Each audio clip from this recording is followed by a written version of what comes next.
Hi kids, welcome back. I'm Michael.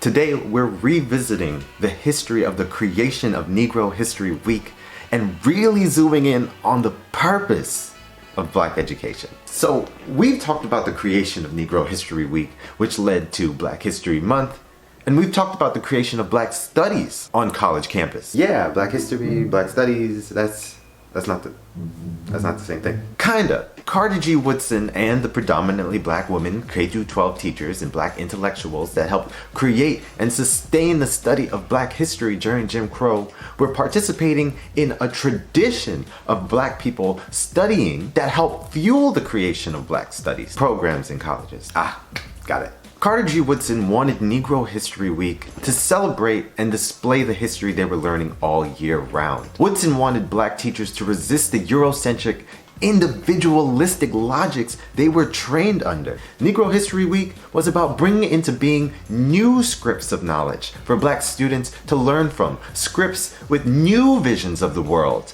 and Black people's role within it.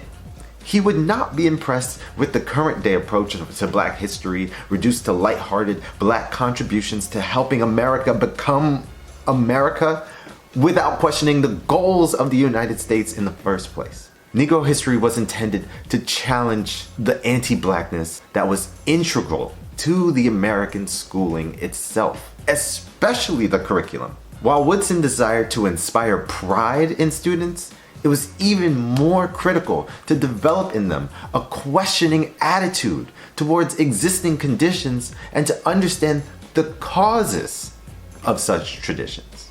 Now, Black Studies is an academic discipline with explicit political goals that take studying Black history a step further. It questions how we tell history itself. It doesn't believe in relying on the universities to support its goals. Black study by itself doesn't need university campuses to happen. Black study is whatever happens when Black people come together in any setting to learn beyond the limits of what the mainstream schooling system intended for them to learn, with the goal of applying what they learn to a collective Black liberation. Black study happens in informal and formal settings. Sometimes it could go down in the classroom. Other days it could happen at a free Black library. Sometimes there are teachers and students. Sometimes everybody's a teacher and everybody's a student. But every time the knowledge is political. But not all Black teachers during Jim Crow apartheid agreed on what needed to be studied to get to that collective Black freedom and liberation. What different teachers saw as important for their students to learn varied based on their ideology. Ideology, kids, is the overarching logic that we use to understand and explain the world. Under the United States capitalist ideology, education should be to make competitive workers who have working skills to work in the workforce. Knowledge is assessed based on grading scales, and students should compete for the highest grades to get the highest chance of succeeding. Some Black teachers wanted their Black students to get the knowledge that they needed to not feel inferior and succeed within the capitalist schooling system and society. Other Black teachers thought their Black students shouldn't feel inferior and they should learn about capitalism and how capitalism impacts Black people around the world in order to think beyond the capitalist ideology. Teachers who studied and critiqued capitalism and capitalist ideology chose to believe in different ideologies. Ideologies they thought would help create and sustain collective Black liberation.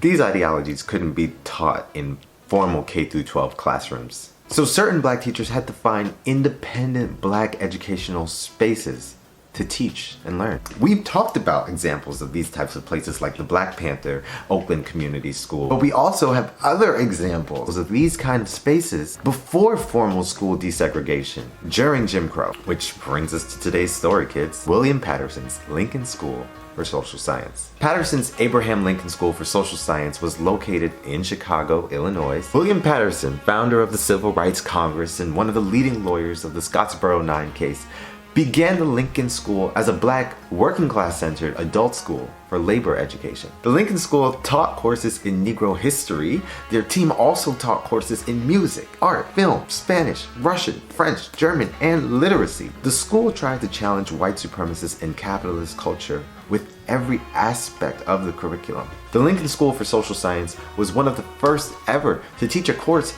led by Frank Marshall Davis on the history of jazz. Now, all the teachers weren't black, but they all sought to uplift the political understanding that showed the relationship between black workers, history, and the economy. Thanks for watching, kids. Today, we discuss the history of Negro History Week, black teacher ideologies, and Chicago's Lincoln School for Social Sciences. Check out our class notes recap. This is history class. All power to the people. Peace. Bye.